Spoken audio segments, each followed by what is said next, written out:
हम लोकसभा का state assembly wise data analyse करते, उस डाटा से ऐसे लगता है कि जो महाविकास आघाड़ी है जो लोकल, उनके कम से कम 150 सीट वो जीत सकते हैं आने वाले इलेक्शन में, और 130 सीटें जो महायुति है बीजेपी के वो जीत सकते हैं।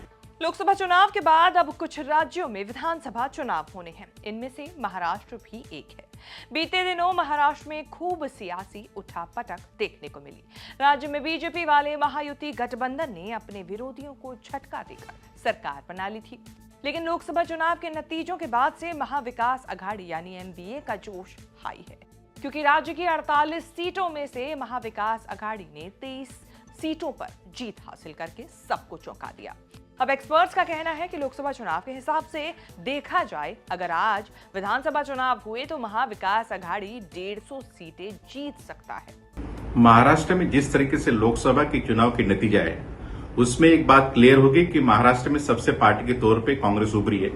उनके 13 सांसद व एक इंडिपेंडेंट ऐसे 14 लोग सांसद चुन के आए हैं। और दूसरी तरफ भारतीय जनता पार्टी का सबसे खराब, जो पिछले 10-15 साल में सबसे खराब परफॉर्मेंस भारतीय जनता पार्टी का रहा है, उन्होंने टोटल 28 सीट कॉन्टेस्ट की थी लोकसभा की, और सिर्फ 9 सीटें चुन के आई।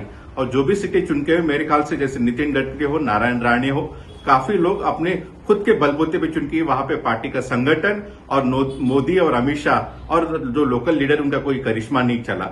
मुझे लगता है कि इसकी वजह से भारतीय जनता पार्टी में एक बहुत बड़ा हड़कंप मचा हुआ है। और जब हम लोकसभा का state assembly wise data analyse करते, उस डाटा से ऐसे लगता है कि जो महाविकास आघाड़ी है जो लोकल, उनके कम से कम 150 सीट वो जीत सकते हैं आने वाले इलेक्शन में, और 130 सीटें जो महायुति है बीजेपी के वो जीत सकते हैं। इसी वजह से महायुति यानी कि एनडीए को काफी अपील टास्क है महाराष्ट्र में, क्योंकि उनके अगेंस्ट में माहौल अभी भी खराब है। जिस तरीके से लोकसभा में ट्रेंड था, वो ट्रेंड कम और ज्यादा मुझे लगता है वो कंटिन्यू रहेगा। किसान का जो प्रॉब्लम है, समस्या है, और यहाँ के मराठा रिजर्वेशन, धनकर रिजर्वेशन, और दूसरी अहम बात है कि महाराष्ट्र में भारतीय जनता पार्टी का जो लीडरशिप क्राइसिस है, वो बड़े पैमाने पे, यहाँ का लीडर कौन रहेगा, किसके नेतृत्व में सरकार इलेक्शन चुना जाएगा, ये भी बहुत बड़ी बात है। यहाँ का जो शीर्ष नेतृत्व है, देवेंद्र फडणवीस, उन्होंने खुद रिजाइन दिया है, उनके बाद में कौन, और उनका रिजाइन एक्सेप्ट हुआ और नहीं हुआ, ये भी एक बहुत बड़ी बात है।